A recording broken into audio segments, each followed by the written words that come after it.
નમસ્કાર, સ્વાગત છે આપનું લોકમંચમાં. લોકમંચમાં આજે વાત કરીશું ધાર્મિક મેળાવડાઓની, કારણ કે જે પ્રમાણે ધાર્મિક મેળાવડા થતા હોય છે, થવા જ જોઈએ. કોઈ પણ સંપ્રદાય હોય, કોઈ પણ ધર્મ હોય, એમાં ધાર્મિક મેળાવડા થતા જ હોય છે અને એના જ આધારે આપણી ધર્મની સંસ્કૃતિ ટકી રહી છે. અને એમાં જ્યારે મોટી સંખ્યામાં લોકો જ્યારે ઉપસ્થિત રહેવાના હોય ત્યારે એના મેનેજમેન્ટને લઈને સવાલો ઉઠતા હોય છે. નો ડાઉટ ઘણી જગ્યાએ પ્રોપર મેનેજમેન્ટ જોવા મળે છે, પરફેક્ટ મેનેજમેન્ટ જોવા મળે છે, પણ જ્યારે મેનેજમેન્ટ પ્રોપર નથી હોતું ત્યારે હાથરસ જેવી ઘટનાઓ બનતી હોય છે. કારણ કે હાથરસમાં ભોલે બાબાના સત્સંગ દરમિયાન જે નાસભાગ મચી અને એ દરમિયાન 122 લોકોના મોત નીપજ્યા, 150થી વધુ શ્રદ્ધાળુઓ ઘાયલ થયા. એટલી હદે ઘાયલ થયા છે કે મોતનો આંકડો પણ વધી શકે છે. પણ સવાલ એ છે કે ધાર્મિક કાર્યક્રમ દરમિયાન ભાગદોડ થાય કે કોઈ અવ્યવસ્થા થાય ને એને લઈને સામૂહિક મૃત્યુની આ પહેલી ઘટના નથી. આવી ઘણી બધી ઘટનાઓ ઘટેલી છે, પણ એમાંથી કશું આપણે શીખ્યા નથી. પછી એ ક્યાંક જે ધાર્મિક જે આયોજન આખું થતું હોય એનું મેનેજમેન્ટ હોય, અથવા જે કોઈ એના અધ્યક્ષ હોય, અથવા તો જે આવનારા હરિભક્તો હોય અથવા સેવકો હોય, આ તમામે આ બાબતની ધ્યાન રાખવાની જોઈએ છે. કારણ કે મહારાષ્ટ્રમાં મધર દેવી મંદિરમાં ભાગદોડથી 340 લોકોના જીવ ગયા હતા અને આ સિવાય પણ જો કદાચ જોઈએ તો લિસ્ટ બહુ લાંબુ છે, એટલે કદાચ એમાં ચર્ચા ન કરીએ. પણ સાથે જ મહારાષ્ટ્રની ઘટના પછી આપણે હજની વાત કરીએ તો હજ યાત્રાએ ગયેલા સેંકડો હાજીના ભીષણ ગરમીથી મોત થયા હતા. વિચાર કરો કે મક્કામાં ગરમીથી 68 ભારતીયો સહિત 1000થી વધુના મોત થયા હતા. કારણ શું? કારણ ગરમી. કારણ શું? તો સુવિધાઓનો અભાવ, પાણી નહોતું મળતું. અને એવા દ્રશ્યો અને વિડીયો પણ આપણે વાયરલ જોયા હતા કે જે લોકો મક્કા ગયા હતા અને હજ પર ગયા હતા, એમને મોત થયા અને એમના જે મૃતદેહો છે રઝળતા ક્યાંક નજરે પડ્યા હતા. વિડીયો પણ આપણને નજરે પડ્યા હતા. આપણે પુષ્ટિ નથી કરતા વિડીયોની, પણ આવા વિડીયો પણ ક્યાંક વાયરલ થતા હોય છે ને એને લઈને ચર્ચા થતી હોય છે. ખાસ તો મક્કા જેવી પવિત્ર જગ્યા હોય અથવા તો કોઈ પણ પવિત્ર જગ્યા હોય. અંબાજીમાં જુઓ તમે ભાદરવી પૂનમનો મેળો હોય છે, ડાકોરમાં તમે જુઓ ફાગણી પૂનમમાં લાખો શ્રદ્ધાળુઓ ચાલતા જાય છે, બધી જ વ્યવસ્થા હોય છે. ઘણા બધા જે સંપ્રદાયો હોય છે, હમણાં જ સ્વામિનારાયણનો શતાબ્દી મહોત્સવ ઉજવાયો, એમાં તમે જુઓ કે કેટલી પ્રોપર વ્યવસ્થા હતી. એટલે આ બધું જ હોય, પણ ધાર્મિક જે આયોજન થતું હોય છે એમાં પ્રોપર એક જવાબદારી, ચોક્કસ જવાબદારી નક્કી થવી જોઈએ, ચોક્કસ એમાં વ્યવસ્થા થવી જોઈએ. નહીતર આ મોતના સિલસિલા, મેં કહ્યું એમ કે એનું લિસ્ટ લાંબુ છે ને આવનારા દિવસોમાં થાય તો પણ નવાય નહીં. પણ આ ધાર્મિક મેળાવડા બાદ મોત અને માતમમાં જે આખો માહોલ ફેરવાઈ જાય છે એની પર ચર્ચા કરવી છે. મારી સાથે જોડાયા છે ઉત્સવ વિશેષજ્ઞ મુકેશ ઓઝા, કે જેમણે ઘણી બધી કથાઓ અને ધાર્મિક કાર્યક્રમોનું આયોજન અને મેનેજમેન્ટ કર્યું છે. મુકેશભાઈ, સ્વાગત છે આપનું. નમસ્કાર. સાથે જ સામાજિક કાર્યકર કૌશર અલી સૈયદ મારી સાથે છે. કૌશર અલી, આપનું પણ સ્વાગત છે. અને જાણીતા ધર્મગુરુ એવા સંત જ્યોતિનાથ મારી સાથે છે. જ્યોતિનાથજી, આપનું પણ સ્વાગત છે. જી મુકેશભાઈ, જે પ્રમાણે ધાર્મિક કાર્યક્રમો દરમિયાન ભાગદોડ મચતી હોય છે, ભીડ બેકાબુ થતી હોય છે, દોડાદોડી થતી હોય છે અને એમાં સામૂહિક જે મૃત્યુની ઘટનાઓ બનતી હોય છે, આ ઘટનાઓ વારે ઘડીએ ઘટે છે. ધાર્મિક મેળાવડો હોય, સત્સંગ હોય, સભા હોય કે કથા હોય, પછી ત્યારબાદ મોત અને માતમમાં આખો મેળો ફેરવાઈ જાય છે, આખો માહોલ ફેરવાઈ જાય છે. શું માનવું છે આ ઘટનાઓને લઈને? આપનું શું કેવું છે ખાસ? દેસાઈ સાહેબ, પહેલી વસ્તુ આ એ છે કે આ ધાર્મિક સ્થળ ન હતું. આ ધાર્મિક પ્રવચન માટે આયોજનબદ્ધ પ્રોફેશનલ વે ની અંદર કરવામાં આવેલો મેળાવડો હતો. અને જે પોતે પોતાની જાતને માની બેઠેલા સાકાર સરકાર કે ભોલે બાબા પોતાની જાતને માનીને, કે જે એક સમયના એક પોલીસ અધિકારી હતા, રિટાયર્ડ અધિકારી હતા, અને પત્ની સાથે બેસી અને અંધવિશ્વાસના નામે આ આખું એક પ્રકારનું ચાલતું ષડયંત્ર હતું. અને એને કહી શકાય કે જ્યાં પેલા ફુગ્ગા નીકળી પડે ને વરસાદની અંદર, પરપોટા નીકળી પડે, એવા આજે દેશની અંદર ઘણા એવા બાબાઓ નીકળી ગયા છે કે લોકોને એવા લાલસા બતાવીને લોકો ત્યાં ભીડ એકઠી થતી હોય છે. આપણે જોયું છે એક વસ્તુ દેસાઈ સાહેબ એ માર્ક કરવું જોઈએ કે આવા મેળાવડામાં કોણ આવે. પહેલામાં પહેલી વસ્તુ, આવા મેળાવડામાં અભણ લોકો આવે. બીજું કે જેને દર્દ હોય, ઘરની તકલીફ હોય, બીમારી હોય, પૈસા ના હોય, નોકરી ના લાગતી હોય, ઘરથી પરેશાન હોય, પતિથી પરેશાન હોય, પત્નીથી પરેશાન હોય, ત્યારે એ શું કહે છે કે ભાઈ મને ક્યાંયથી રસ્તો નથી મળતો, મને કોઈ બાબાના શરણે જવું, કદાચ રસ્તો મળી જાય. એટલે ત્યાં જે પણ પબ્લિક આવેલી છે ને, એ કઈ ને કઈ વેદના લઈને આવેલી છે. એ સત્સંગ કરવા નથી ગઈ, એ મરણ સૈયા ત્યાં તૈયાર કરી અને ત્યાં પોતે આત્મદાહ કર્યો છે, આત્મહત્યા કરી છે. એ પ્રકારનું કહીએ તો પણ ખોટું નથી. કારણ કે આની અંદર શિક્ષણની કમી, અંધવિશ્વાસ પ્રત્યે જે જાગૃતતા હોવી જોઈએ એ જાગૃતતા નથી. અને વાત થઈ એફઆઈઆરની, તો આ એફઆઈઆર 22 આયોજકો ઉપર તમે કરવામાં આવે છે. ખરેખર આ એફઆઈઆર આયોજકો ઉપર થવી જ ના જોઈએ. આ એફઆઈઆર તો એના ઉપર થવી જોઈએ કે જેને એને પરમિશન આપી, જે આની અંદર સંમેલનમાં જે અધિકારી છે, જ્યાં ટીડીઓ ઓફિસર છે, કે જે તે વિસ્તારના પોલીસ કમિશનર છે, પોલીસ અધિક્ષક છે, કે જે તે આની જવાબદારી લે છે, એના ઉપર જ એફઆઈઆર થવી જોઈએ. જેમ કે આપણે રાજકોટની અગ્નિકાંડ જોયો. આમ તો આ બધા જે બી કાંડ સર્જાય છે એમાં મુખ્યત્વે સરકાર જ જવાબદાર હોય છે અને સરકારના અધિકારી જ જવાબદાર હોય છે.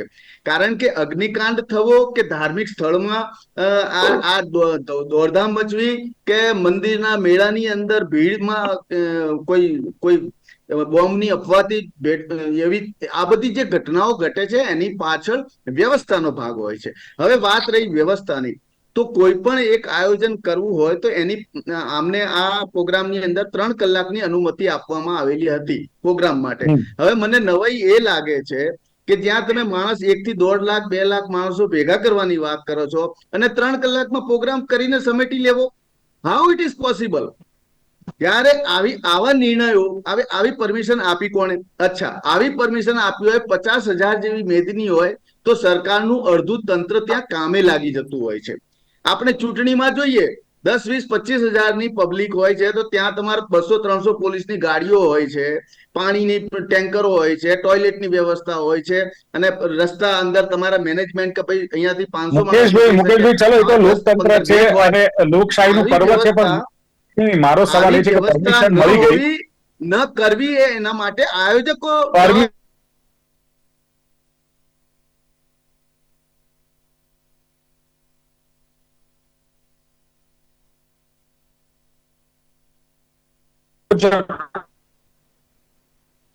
મુકેશભાઈ ચલો બિલકુલ. હા, અવાજ આવે છે, મારો અવાજ પહોંચે છે ને આપણા સુધી? મુકેશભાઈ ચલો બિલકુલ, મુકેશભાઈ ને પ્રોબ્લેમ આવી રહ્યો છે,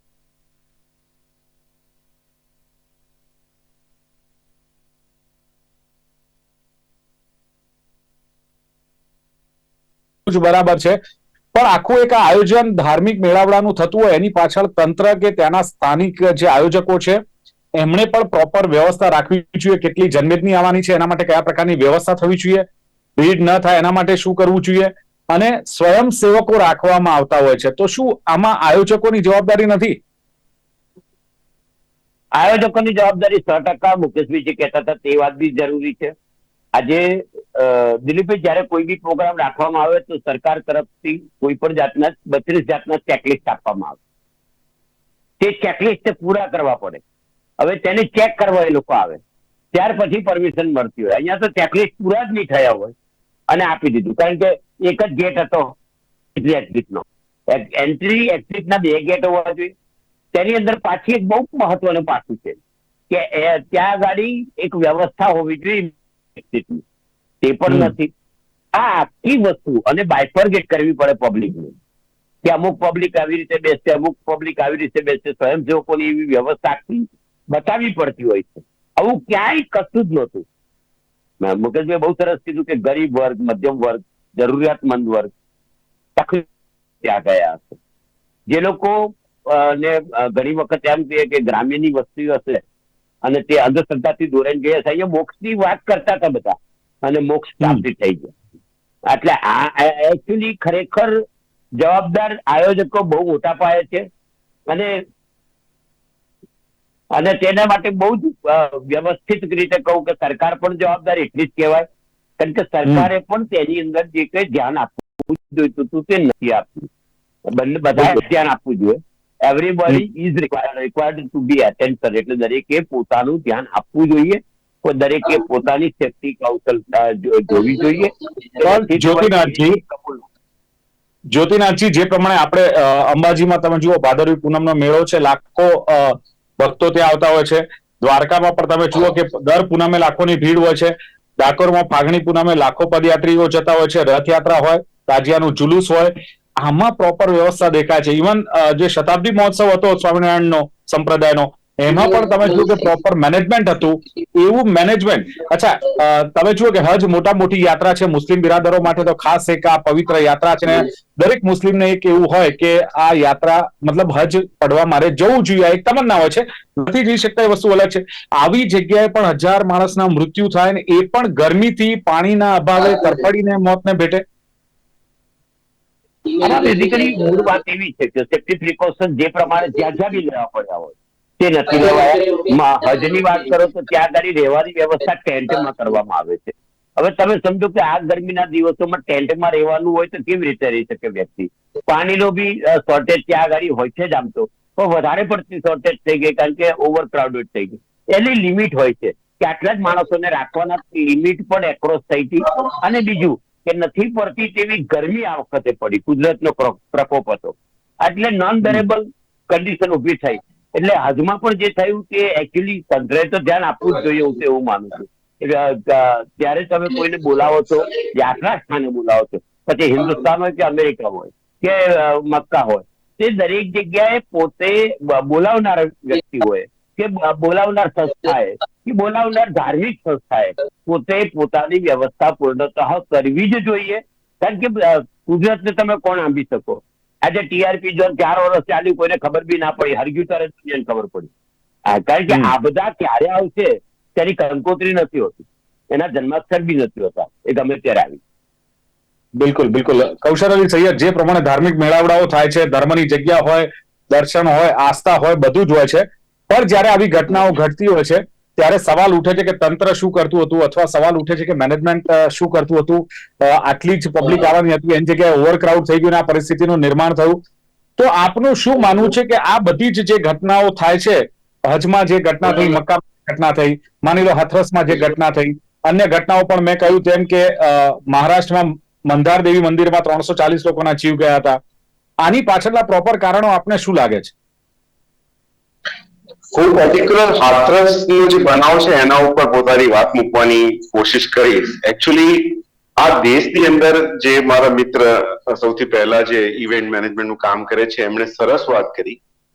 આ દેશમાં જે જનતા છે એ વનરેબલ છે. મીન્સ એ લોકોને કોઈ આકાંક્ષા નથી, એટલે પોતાનું કૌશલ અલી, પહેલેથી બાયસ કેમ? આપણે આ ચર્ચા કરીશું, બાયસ પહેલેથી કેમ વિચારી લો છો? કેમ વાત ન થાય હજમાં મૃત્યુ થયેલા? શરૂઆતથી જ બાયસ એની વાત કરું છું, એની વાત કરું. ના, તમે કહ્યું કે હું આ જ વાત કરીશ. ડિબેટમાં આવ્યા છીએ આપણે, ખુલ્લા મને વાત કરવાની છે ને. આપણે તો કોઈ પણ બધાનો આદર છે. માનસિકતા ક્યાંક બદલવાની જરૂર છે કૌશર અલી, માનસિકતા ક્યાંક બદલવાની જરૂર છે. અરે હું એના ઉપર વાત કરીશ. પહેલા હાથરસની તમે ડિબેટ છે એટલે હાથરસ ઉપર પહેલા હું મારી વાત મૂકી દઉં. ના, આપે જે ચોખવટ કરી એટલે મારે કેવું પડ્યું. જી બોલો. એ તો હું આજે બીજો રાઉન્ડ આવશે એમાં હું કહીશ. હાથરસની વાત અત્યારે ડિબેટ હાથરસ ઉપર છે એટલે હાથરસની વાત કહું છું. ડિબેટ ઓનલી હાથરસ ઉપર નથી. ડિબેટ જે આ ધાર્મિક કાર્યક્રમોમાં અથવા મેળાવડામાં જે મૃત્યુ થાય છે, મારી વાત પૂરી થવા પહેલા હું ક્લિયર કરી દઉં, પછી શું આડા પાટે ના જતી રહે આપણી ડિબેટ. એટલા હું બધા આપણા દરેક સવાલના જવાબ આપીશ. પહેલા હું હાથરસ ઉપર જવાબ આપું છું. જે લોકો વિક્ટિમ છે, એમના હોસ્પિટલની અંદર એમના જે ઇન્ટરવ્યુ લેવામાં આવ્યા છે, એ ગરીબ પ્રજા છે. જે મારા પહેલા જે મિત્ર બોલી ગયા કે જે ગરીબ માણસ હોય છે અને એસ્પિરેશન હોય છે, એ અંધવિશ્વાસમાં, જાદુ ટોનામાં બિલીવ કરતા હોય છે. તારે આવા જે બાબાઓ છે, જેમ કે આ તો લાંબી લિસ્ટ છે, આસારામ થી લઈને રામ રહીમ થી લઈને નિર્મલ બાબા થી લઈને આ અત્યારે નવા બાબા, જે લોકોને મેસ્મરાઇઝ કરે છે. અને આ દેશની અંદર જે ગરીબ લોકો છે, આપણે ગુજરાતનો જ કિસ્સો લઈ લો કે 2014માં 17 લાખ બાળકોએ ફર્સ્ટ સ્ટાન્ડર્ડ ની અંદર એડમિશન લીધું. 10મામાં ફક્ત 10.5 લાખ લોકો જ પહોંચી શક્યા. 12મામાં ખાલી 3 લાખ લોકો પહોંચી ગયા. એટલે જે સરકારી સિસ્ટમ છે, લોકોને અભણ રાખવાની, ગરીબ રાખવાની જે સિસ્ટમ છે, એનું આ કલ્બિનેશન છે. અને એ આ રીતના આવા બાબાઓની જંગાલમાં લોકો ફસાઈ જાય છે. અંધવિશ્વાસ અને ક્રિટિકલ થિંકિંગ ઉપર લઈ જવું, માણસને રેશનલ કરવું, એ એજ્યુકેશન થી જ થઈ શકે છે. અત્યારે તમે જુઓ એડમિશનની જે પ્રોસેસ છે કોલેજની, સરકારી કોલેજમાં એડમિશનનો ફર્સ્ટ સ્ટેપ પૂરો કૌશલ અલી, આ પ્રાઇવેટ શિક્ષણની ડિબેટ નથી. કૌશલ અલી, આ શિક્ષણની ડિબેટ નથી. તમે બહુ સરસ આપો છો તમારી વાત.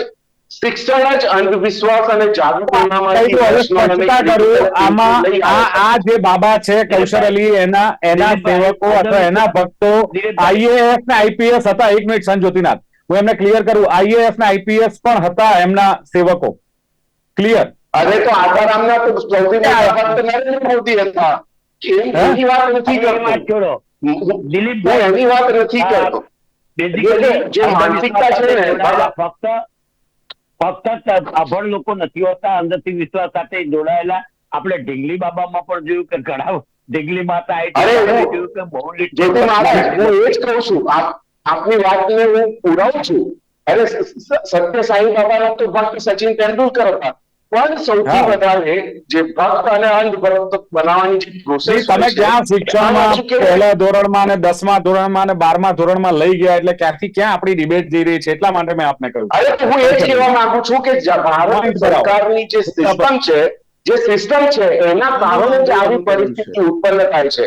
એટલે કે અંધવિશ્વાસ ફેલાવવાની જે ફેક્ટરી જે શરૂ થાય છે એ લોકોને મને જો આનંદ થાત, મને કૌશલ અલી આનંદ થાત કે જો તમે એમ કહ્યું હોત કે ભાઈ સરકારી તંત્ર અથવા પોલીસ તંત્ર કે જેમને આ પરમિશન આપી છે, મુકેશભાઈએ કહ્યું, એમનો ક્યાંક વાક છે, તો આનંદ થાત મને. અરે તો હું આના મૂળની અંદર જાઉં છું, જાઉં છું કે કેમ આ રીતના થાય છે. કાલે તમે જોયું કોંગ્રેસ ભક્ત કેવા હોય છે, પોતાના જેમ કે આત્મહત્યા કરી હજ પડવા જાય છે, મક્કા જાય છે. કૌશલ અલી હજ પડવા જાય છે, મક્કા જાય છે. અરે એની વાત કરું છું એમની એ અભણ છે કે જે લોકો અભણ છે, અંધશ્રદ્ધામાં માને છે. કૌશલ અલી, મોદીની સામે વિરોધ પક્ષ કૌશલ અલી, that means લીધો તો એમના ભક્તો કોંગ્રેસની ઓફિસમાં જઈને કાલે તોડફોડ કરી. જે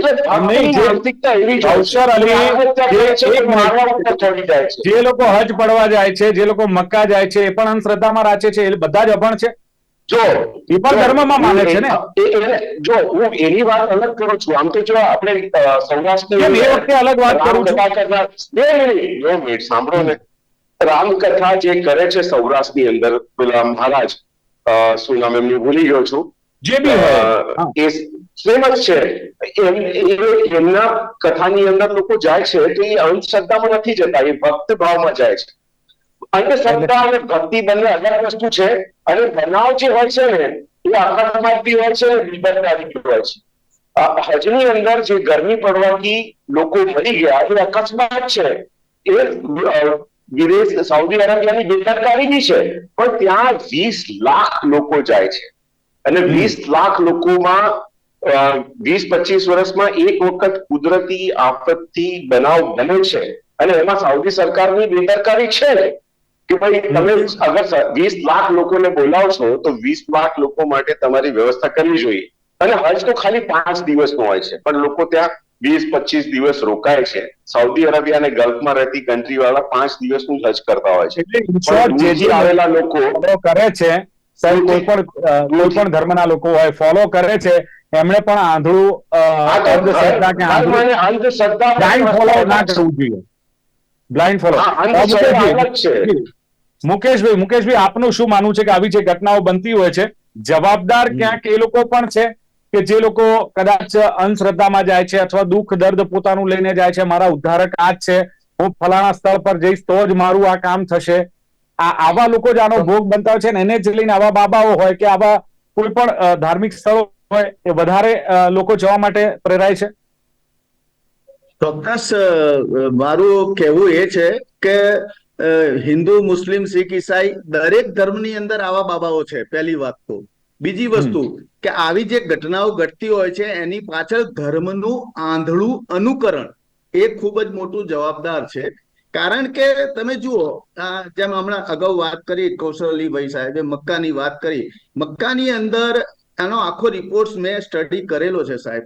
ત્યાં ખાવાના ફાંફા છે, ત્યાં પાણીના અને પાણીથી જ મૃત્યુ પામ્યા છે, ત્યાં ભીડથી મૃત્યુ પામ્યા છે, ત્યાં વ્યવસ્થાના તંત્રને કારણે મૃત્યુ પામ્યા. ત્યાં તો 20 લાખ પબ્લિક હતી. અને એ તો પાકિસ્તાન તરફી નેતાઓના પેલા જે ધાર્મિક નેતાઓના કારણે જે આખી પાકિસ્તાનની અંદર ચર્ચાઓ થાય છે, એટલે એવું જોવા મળે કે ધાર્મિક નેતા કે એમ સરકાર પણ બની જાય, એવું તો ચલો એક ધર્મમાં કદાચ હોઈ શકે, પરંતુ આપણે પાછા આપણા દેશની અંદર વાત કરીએ તો આ જે ઘટનાઓ છે ને, આ ઘટનાઓની પાછળ ચોક્કસપણે ધર્મનું આંધળું અનુકરણ અને સર્ટિફાઈડ મહારાજ જેને કહીએ, સર્ટિફાઈડ સંત જેને કહીએ કે ભાઈ એની એક પદ્ધતિ છે, એનું એક પ્રશાસન છે, એક એનું મેનેજમેન્ટ છે. આપણે ઘણા એવા મહારાજ જોઈએ છે, આપણે દાદા ડોંગરેજી મહારાજ કથા કરતા હતા સાહેબ, પણ ત્યાં પોતે સ્વયંસેવકો પોતે પોતાની શિસ્તબદ્ધ પોતે મેનેજમેન્ટ કરતા હતા, જે સેવક હતા એ પોતે મેનેજમેન્ટ કરતા હતા. અહીંયા શું થાય છે, અહીંયા લોકોને ભેળવવામાં આવે છે, ભોળવવામાં આવે છે, અને લોકોને એમ કે ભાઈ તમે મારી પાસે આવશો તો તમારું આટલું કલ્યાણ થઈ જશે. તો સરકારની આંખો ખુલતી નથી, પ્રશાસનની આંખો ખુલતી નથી. અરે તમે મંદિર હોય કે મજાર હોય, મજારની ઉપર પણ આવું થતું હોય છે. એ ભલા ધૂણિયા બાવા લઈને એ આમ પંખો ફેરવીને લો તેરી જોલી ભર દેગા, તેરી જોલી ભર દેગા, લોકો એમાંય તૂટી પડે છે. એટલે આ દેશની કમનસીબી છે સાહેબ, આ દેશની કમનસીબી છે કે ધર્મને પહેલા ઓળખો. ધર્મ તમારા સમાજના, તમારા સંતને, તમારા પ્રથમ ગુરુને તો ઓળખો, પછી તમે લોકોના બીજાના આંધળું અનુકરણ કરો. એટલે આવી જે મેનેજમેન્ટની જવાબદારીની વાત આવે છે, એમાં ચોક્કસ સરકારે ભૂમિકા રાખવી જોઈએ. અને આ બધી ઘટનાઓ જે તે ઘટનાઓ ઘટે છે કારણ એ વ્યવસ્થાના ભાગને અનુરૂપ ઘટે છે. આજે કેદારનાથની ઘટના એ પ્રકૃતિનું આપણે પ્રકૃતિનું સંરક્ષણ ન કર્યું ત્યારે કેદારનાથની ઘટના જોવા મળી. તો આ પ્રકારે આ જે માનવ સર્જિત ઘટના છે, આ જે તે ઘટના છે, ચાહે મદીનાની ઘટના હોય, મક્કા મદીનાની હોય કે હાથરસની ઘટના હોય કે જે તે, એ માનવ સર્જિત ઘટના ચોક્કસ કહી શકાય.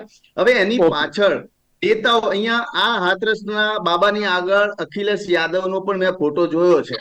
હવે અખિલેશ યાદવ એ પોતાની SC ST દલિત અને જે મુસ્લિમ વર્ગની જે બી વોટ બેંક છે એ એના શરણે આવે છે, એટલે એને ત્યાં પગે લાગવા જાય છે. હવે શિક્ષણ રાજનેતા, શિક્ષિત રાજનેતા, એટલે એને કઈ રીતે રાજનેતા કહેવાય કે જે પોતે સક્ષમ રાજનેતા છે પણ પોતાની વોટ બેંક લેવા માટે આવા લોભ લંચુ સાધુઓના ચરણે, બાબાઓના ચરણે જઈ અને વોટ બેંક માંગતા હોય છે. ત્યારે શરમ ઝૂકી જાય, ત્યારે આપણને શરમ આવે કે લોકોએ સમજવું જોઈએ. કૌશર અલી, ક્યારેક મેં અગાઉ પણ કહ્યું કે જ્યારે આપણે આજે ઓનલાઈન નો જમાનો છે. હું એ કહેવા માંગુ છું વિવેકભાઈ, મુકેશભાઈએ અખિલેશની વાત કીધી તો મેં એ જ કહેવા માંગતો હતો કે આસારામની પગે ઝૂકી ગયેલા નરેન્દ્ર મોદી એ કઈ પોલિટિક્સની વાત કરતા હતા. એટલે દરેક જગ્યાએ આ છે. કૌશર અલી મારો સવાલ એ છે કે આપણને ક્યાંક ધાર્મિક મેનેજમેન્ટ જોવા મળે છે. મેં કહ્યું એમ કે તમે અંબાજીનો મેળો જુઓ તો લાખોની પબ્લિક ભાદરવી મેળામાં આવે છે.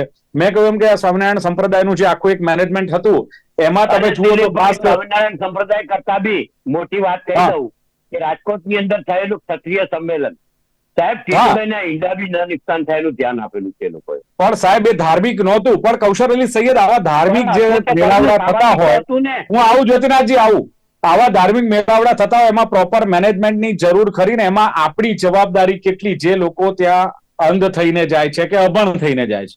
કૌશર અલી, એકચ્યુઅલી આ દૂષણ છે ને, આપણે બે વસ્તુઓનું બજારીકરણ કર્યું છે. ધર્મને બી બજારીકરણ કરી નાખ્યું છે ને શિક્ષણનું બી બજારીકરણ કરી નાખ્યું છે. જ્યારે બી આ માફિયા છે, તમે જો કેટલાય બાબાઓના સ્ટીંગ ઓપરેશન થઈ ગયા, હવાલાઓના ધંધા કરે છે એ લોકો. સ્વામિનારાયણ હમણાં જ ઉત્પીડનના કેસીસનો કેટલાય ટીવીની અંદર ન્યૂઝ આવ્યા, સ્ટિંગ થઈ ગયું એનું, પણ એ લોકો ઉપર કોઈ એક્શન નથી લેવાતા. આ જે રિલિજિયસ માફિયા છે એવા બિંદાસ છે કે કૌશર અલી, એની કરતા પણ મેં આપને કહ્યું એમ કે એની પાછળ દોડતા જે અંધ ભક્તો છે એ ક્યાંક વધુ જવાબદાર છે કે જે એમને મોટા કરતા હોય છે. પછી કોઈ પણ ધર્મના હોય,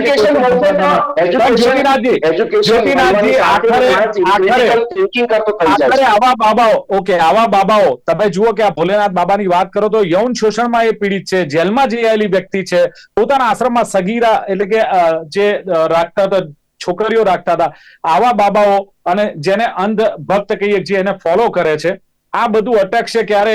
આ શું એવો તો જાદુ કરતા હોય છે કે જેને લઈને લાખો પબ્લિક એમની પાછળ ગાંડી હોય છે? દિલીપભાઈ, આ જમાનાની અંદર સૌથી મોટી તકલીફ એ છે કે સાચા સંતોને આડંબર નથી હોતો અને આડંબર કરનારને લોકો ઓળખે છે. જે સંત સીધી રીતે સરળતાથી સાદગીથી જીવે છે તેને ઓળખવા તૈયાર નથી થતું. આડંબર જે સંત કરશે, દેખાડો કરશે, હું મારી બાજુમાં 4-5 બોડીગાર્ડ લઈ જાઉં, દિલીપ દેસાઈ મને મળવું હોય તો એને એપોઇન્ટમેન્ટ લેવી પડે અથવા તો એને દૂર ખસેડી દે, તો એ સંતની વેલ્યુ વધારે થાય.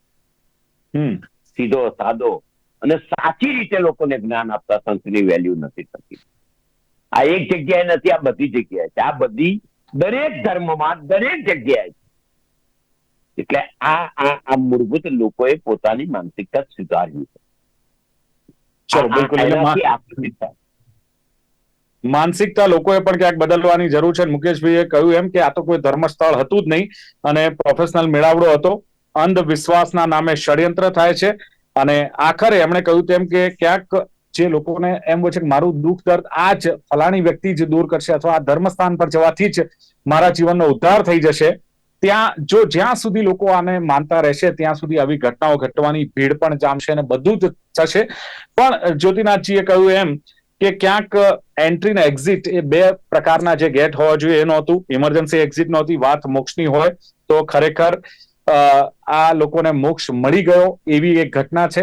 આયોજકોની જવાબદારી એમણે કહ્યું તેમ છે અને હજમાં પણ જે પ્રમાણે ટેન્ટમાં લોકોને રાખવામાં આવે છે, કેવી રીતે રહી શકે, આટલી બધી ગરમી હોય તો એ પ્રમાણેની વ્યવસ્થા કરવામાં ત્યાં પણ તંત્ર નિષ્ફળ નીવડ્યું ને એને જ લઈને મક્કામાં પણ જે લોકો કદાચ મોતને ભેટ્યા છે એની પણ આપણને ચર્ચા થઈ. કૌશર અલીએ કહ્યું એમ કે ગરીબ લોકો છે અથવા અભણ લોકો છે જેમને શિક્ષણ નથી મળ્યું એ આંધળા વિશ્વાસમાં રાચતા હોય છે અને ખાસ એમણે કહ્યું કે ધર્મ અને શિક્ષણનું બજારીકરણ થયું છે, એને લઈને આ લોકો ફૂલ્યા ફાલ્યા છે. પણ એકંદરે આ જે ધાર્મિક મેળાવડા થાય છે એના બાદ મોત અને જે માતમ થાય છે એ કોઈ પણ સંજોગે આયોજકોની જવાબદારી હોય, તંત્રની જવાબદારી હોય કે પછી એ આંધળા ભક્તોની જવાબદારી હોય.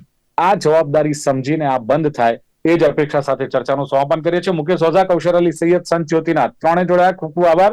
Thank you very much. તો દર્શક મિત્રો, લોકમંચ કાર્યક્રમમાં હતી આજની વાત ધાર્મિક મેળાવડા, મોત અને માતમ. ફરી મળીશું નવા વિષય સાથે. જોતા રહો ગુજરાત ન્યૂઝ. નમસ્કાર.